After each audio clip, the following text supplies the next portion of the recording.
They've also, by the way, solved the financial problems of San Francisco.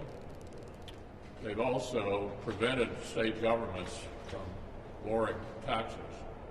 This is a classic example of big government Democratic overreach in the name of COVID relief. And we all know that what we should have been doing and would have been done had this been a bipartisan discussion instead of a jam the other side approach is $500 or $600 billion directly targeted at the problem.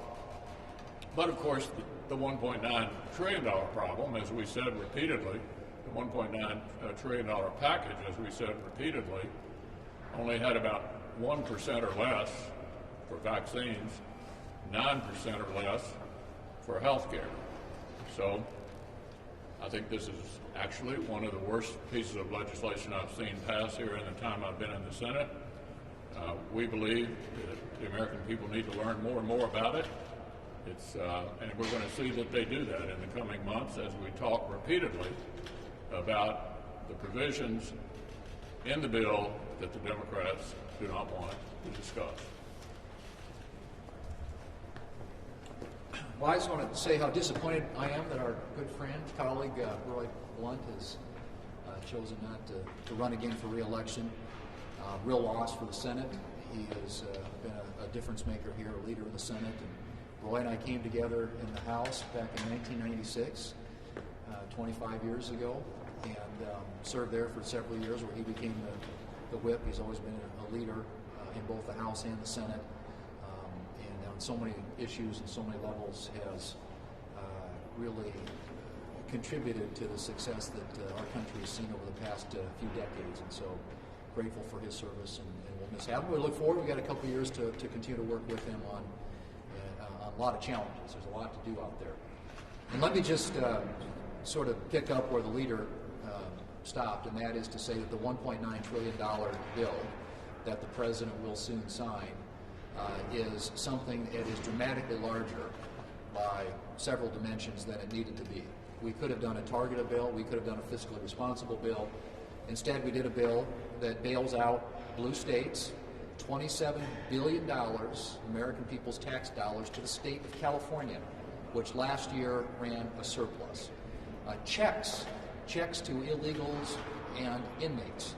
A lot of the folks that are going to benefit of this, all this money, are going to be people who actually, whether you're in prison or whether you're illegal, I think most hardworking Americans would think that that's probably not a good idea to be writing checks to people who aren't here legally. And you look at all the money that's spent on whether it's schools, most of which doesn't get spent until the out years. 5% gets spent this year, 95% in years like 27, 28, which hopefully, we're hoping the pandemic's going to be long gone by then. But I just think there could have been something that we could have agreed on that would have provided additional money for vaccines. Vaccines is the most important thing that we could do right now. And instead, the Democrats went down a path that literally had payoffs for all their special interest groups. They had the multi-employer pension plan bailout. That was an $86 billion price tag in this bill. And like I said, when the American people find out all the goodies that were tucked in there for special interest groups, I think they're going to decide, notwithstanding the fact that they might be getting a $1,400 check, that this was a real boondoggle and a bad use of their tax dollars. And if you're somebody who's working hard, the little provision that was added at the end, $10,000 basically tax credit or tax exemption for people who get UI benefits. And so if you're somebody out there who's working hard, who's trying to pay the bills, you've got to pay the taxes. But if you're on unemployment insurance, you get a $10,000 tax exemption for the unemployment benefits that you receive. Just a lot of stuff in there that begs the question about what were they thinking. But it was a liberal wish list. They've described it as the most progressive domestic legislation in a generation. It certainly lived up to that billing, but it was also a decision consciously made by the Democrat leadership, notwithstanding Republicans' efforts in the last year to get 5 coronavirus bills across the finish line, all with bipartisan support, to go one-party rule and load it up with a lot of their wish list agenda.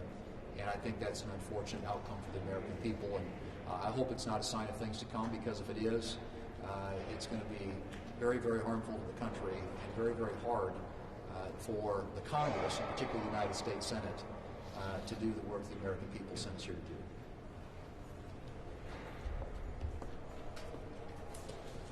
Tomorrow night, President Biden's going to address the nation. We're now 1 year into the pandemic. Over the last year, many people paid with their lives, others with their livelihood, and all of us with our liberties. Through Operation Warp Speed, we now have 3 vaccines that are safe and effective. And 2 million people are getting vaccinated every day. As a result, hospitalizations are going down, the death rate is going down, and as a doctor, I will tell you all of these are very good things. The economy is also recovering. Last week we heard that over 370,000 new jobs were added back into the economy. The things I hear about at home in Wyoming is in terms of across the nation, what about President Biden's promise to open all the classrooms by the end of the school year? Well, that's a promise that President Biden will never be able to keep. At the same time that the classrooms are closed across the country, the southern border is wide open. Take a look at the news stories that are coming out. It's obvious that in terms of unaccompanied minors, the beds are filled to capacity. In terms of adults coming into the country, many of them are infected currently with coronavirus. They're still allowed to be released into the United States. They're being tested positive, and then they get on a bus and carry that disease straight into the heartland of America. This has to stop.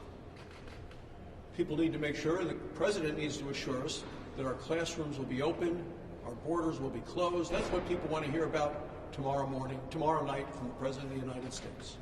They want to hear what are his plans to secure the border, to open the classrooms, and to get America fully back in recovery. Well, I want to join Dr. Barrasso in encouraging people who are willing to have a vaccine to have a vaccine. There are a certain number of Americans today that just don't think vaccines are a good idea. I'm not one of them. I wouldn't be in favor of legislation that required them to have a vaccine, but having the vaccine is the way that gets our economy back to normal. It's the way that gets our families back to normal.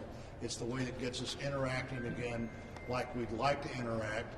We have some options now, and frankly, I think they're all pretty good options. You know, there's the 2 shots that really we wouldn't have if it hadn't been for the investment that we've made at NIH over the last several years. So we've got a couple of vaccines developed like no vaccines have ever been developed before. 2 shots, one 3 weeks apart, the other one 4 weeks apart. But the shot that we only have 1 shot does a great job, and you have 1 shot, you have 1 visit. 2 weeks later, you have the efficacy of that vaccine as well. There are choices here to be made. That one, 74%, I think, of the thousands of people who have been tested didn't get the virus at all. Of the other people that might have got it, the cases were often very light, and nobody went to the hospital. So if I was any American that had access to a vaccine, I wouldn't think that one of them was not as good as the other ones. I just try to find the one that met what I thought my schedule and my needs were at the time and get us all to a better place quicker. Operation Warp Speed actually worked. And so we've got vaccines that are about 2 years quicker than we would have had them otherwise. I think the president today just announced that he was going to exercise another 100,000 of the Johnson & Johnson vaccines that President Trump had already future contracted for, and has come up with some ways to produce those quicker than we might have otherwise. But if they weren't there, we wouldn't be producing them. You and I couldn't have them. I hope every American thinks seriously about the way out of the pandemic and looks at their vaccine options and takes advantage of them as soon as they can.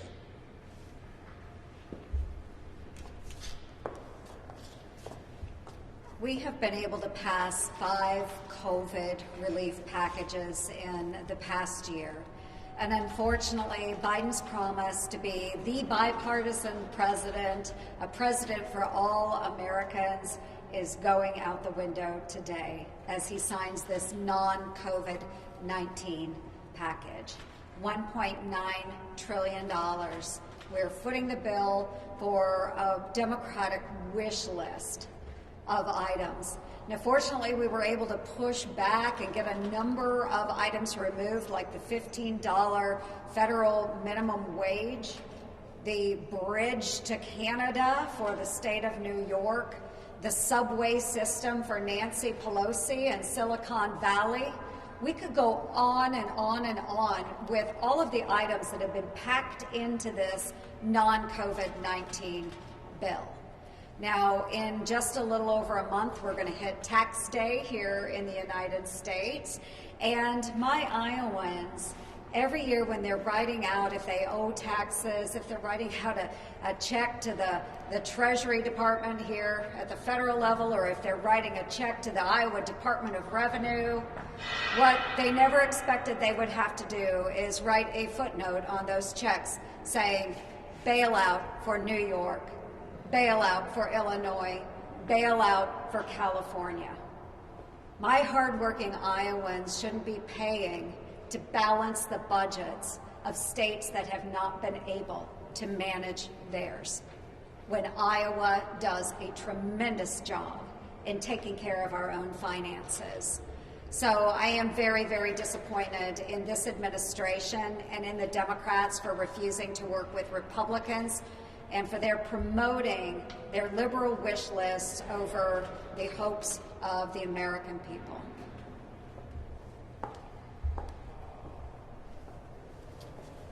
Well, I'm extremely disappointed in Nancy Pelosi and Chuck Schumer. This is a very partisan bill.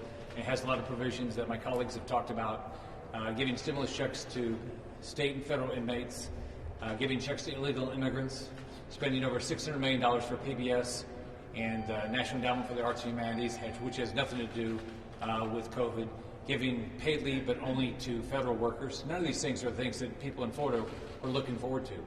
I think one thing the Biden administration really has to focus on is the risk of what all this debt's going to do to us. We're sitting at $28 trillion worth of debt. This will increase our debt by at least $2 trillion. We're probably in a fiscal year that we're going to run $2 trillion deficit, where interest rates have already ticked up quite a bit since November. At 1.6%, that's like $480 billion a year just in interest expense. We've already seen gas prices go up in the last couple of months by over 50 cents a gallon. That's a big tax on the poor. So, but if we start seeing higher interest rates, it's going to push mortgage rates up. It's going to push car payments up. And on top of that, it's going to push inflation up, which is going to hurt the poorest families in our country. Leader McConnell. I know that no Senate Republican, as you all have made clear, support the American Rescue Plan. You've talked a lot about New York and California. But I'm wondering if you all have a sense of how it's impacting your respective states. So how much money, for instance, is going to Kentucky, and if the same protocol exists to help constituents in accessing those services from the rescue plan in your state, even though you personally don't support the legislation. Well, the governor of Kentucky pointed out that we didn't have a budget crisis. He predicted one. It didn't occur. And so the whole point we're trying to make here is this is wildly more expensive than the situation we find ourselves in now. Look back a year, the CARES Act was roughly $2 trillion. That was the heart of the pandemic. We had just shut down the economy. We were sending people home. And here we are a year later, the Democrats acting as if nothing has changed. And all the signs are that we're on the way out of this. And this is vastly more expensive than should have been approved at this juncture. This debt, as Senator Scott just pointed out, is continuing to pile up, and pile up. Larry Summers, Bill Clinton's Secretary of the Treasury, said way too much. That's the point. We're doing damage to the future of this country by spending dramatically more money than we obviously need at this particular point, at which time the economy is coming back, people are getting vaccine. We're on the way out of this. We're about to have a boom. And if we do have a boom, it will have absolutely nothing to do with this $1.9 trillion.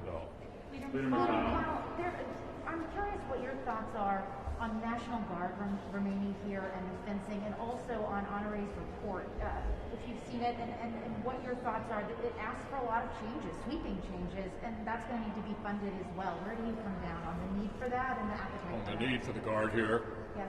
I think we've overdone it. There are no serious, I just checked early this morning, there have been no serious threats against the Capitol. I think we're way overreacting to the current need, and much like the 1.9 trillion, looking back at what happened January 6th, rather than where we are now.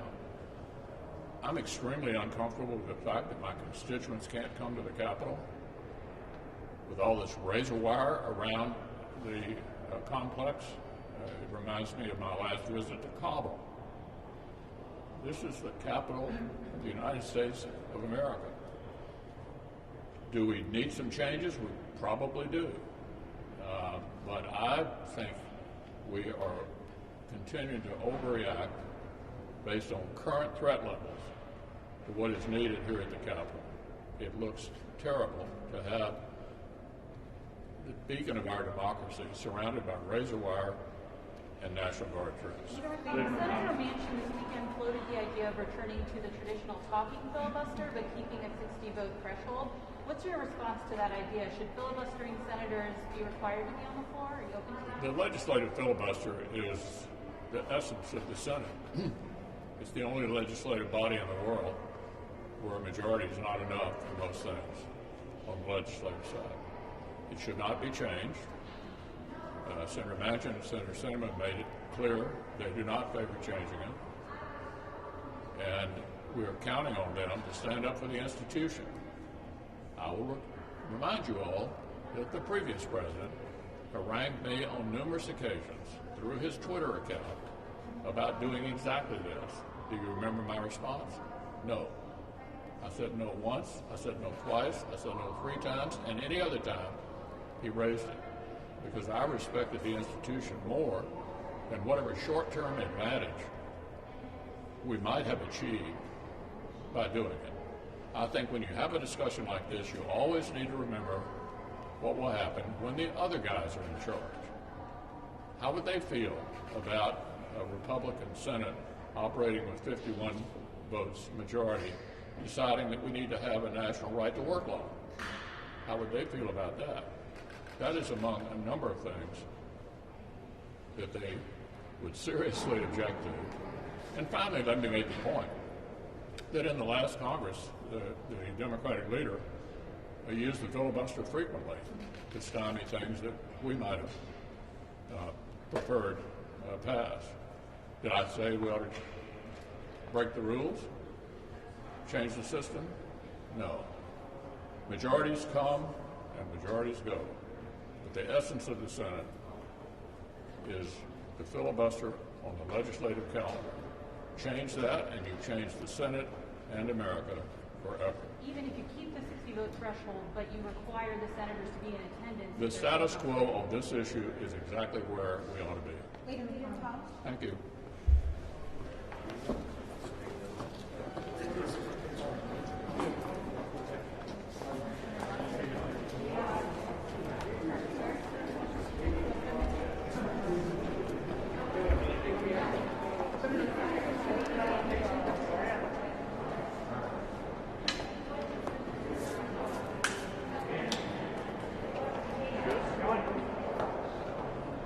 You gonna shout, Chris? I'm just listening. Speak up. What do you think on the anyway? So, What do you got done? Yeah. Are you acclimating? working on it. It's a big change of pace from the last week. So, It's like the 2-year anniversary of the crime. yeah. That feels like forever ago. It really does. I mean, it says a lot about how I was last year.